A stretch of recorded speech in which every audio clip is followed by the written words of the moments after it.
আসসালামু আলাইকুম, সবাই কেমন আছেন? আশা করি সবাই অনেক বেশি ভালো আছেন। স্বদেশ ফেসবুক পেজের নতুন একটা ভিডিওতে আপনাদেরকে স্বাগতম। আজকের আকাশটা অনেক মেঘলা, আর এই মেঘলা দিনে আমি আর আমার ছোট ভাই সজীব একটা পার্সেল রিসিভ করার জন্য চলে গেলাম রসুলপুর বাজারে। পার্সেলটা রিসিভ করে আমরা সিম্বি বাজার হয়ে কোম্পানিগঞ্জ ব্যাক করতেছিলাম। আপনারা সকলেই জানেন সিম্বি বাজারের পাশে একটা সুন্দর পার্ক ভিউ রেস্টুরেন্ট আছে, নাম হচ্ছে মুসাফির রেস্টুরেন্ট। চিন্তা করলাম যেহেতু এটার কাছাকাছি আসছি, এখান থেকে একটু ঘোরাঘুরি করে যাই। আর এইখানে নাইমে আমাদের পার্সেলটার সাথে একটা আকাম কইটা যায় যে দেখেন, এই পার্সেলটা ছিল একটা কেকের পার্সেল। আমার বান্ধবী অনেক সুন্দর করে এক একটা বানাই দিছিল, আর আমার ছোট ভাই সজীব কেকটা ফালায় দেখেন কি করছে। আর এই সুযোগে প্যাকেট খুলে আমি কেকটা একটু খাই টেস্ট করতেছি। মাশাআল্লাহ, কেকের স্বাদটা অনেক ভালো ছিল। আর এটা ছিল কেকের অরিজিনাল লুক। শাহজাহান ওর ফেসবুক পেজ থেকে আমার ছোট বোন এই কেকটা অর্ডার করে। মাশাআল্লাহ, খুব সুন্দর কেক বানায়। আপনারাও চাইলে আপনাদের পছন্দ মতন ডিজাইনে, পছন্দ মতন ফ্লেভারে কেক নিতে পারেন। এবার কেকের কিছু বাদ দিয়ে মুসাফির রেস্টুরেন্ট সম্পর্কে আপনাদেরকে কয়েকটা তথ্য দেই। এটা শুধু একটা রেস্টুরেন্ট না, এটা একটা কমিউনিটি সেন্টার। এখানে আপনারা বৌবাদ, বিয়ে এবং বিভিন্ন পার্টি এখানে করতে পারবেন, বিভিন্ন কনফারেন্স করতে পারবেন।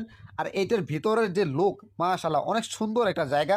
এটার চারদিকে শুধু ফুল গাছ আর ফুল গাছ। আপনারা চাইলেই ছুটির দিনে বা অবসর সময়ে আপনাদের পরিবার, আত্মীয় স্বজন এবং প্রিয় মানুষকে নিয়ে এখানে একটা সুন্দর মনোমুগ্ধকর সময় কাটাতে পারেন। আর এইখানে এসে শুধু আমরা ভিডিও করছি, ভিডিও করে আবার চলে আসছি, কোনো ধরনের খাবার খাইনি। কারণ এই রেস্টুরেন্টের খাবার সম্পর্কে আমার খুবই বাজে একটা অভিজ্ঞতা আছে। এর আগে আমি কয়েকবার আসছিলাম, এখানে খাবার ভাই একেবারে বাজে। সুতরাং আপনারা যারাই যাবেন অবশ্যই খাবার সম্পর্কে একটু সচেতন হবেন।